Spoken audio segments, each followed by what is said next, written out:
Ready to explode your video projects with a powerhouse combo of Premiere Pro's editing strength and After Effects' dazzling visual effects. Let's dive in.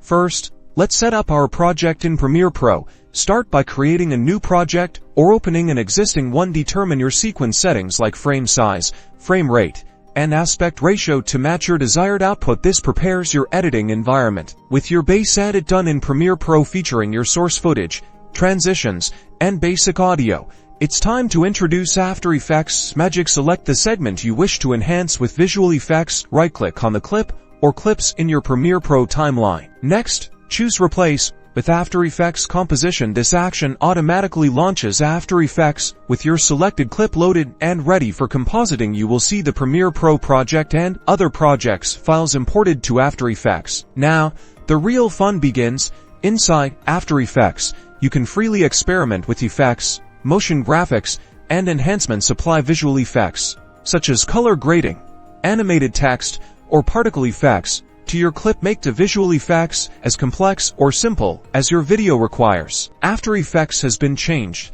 Go back to Premiere Pro. The After Effects layer will be integrated and updated with the latest changes. Premiere Pro uses Dynamic Link, which removes the needs to export and import. This allows for real-time updates between the two applications. If you need to make further changes, simply select the After Effects composition again in Premiere Pro and select Edit Original. After Effects will launch, and you can perform additional modifications. You can also use the Render and Replace option, which creates a flattened, pre-rendered version of the After Effects comp, but it will remove the ability to be able to edit the composition. Remember, Vista Software's Dynamic Link streamlines your workflow. You are now able to create, edit, and bring your projects to the level you desire.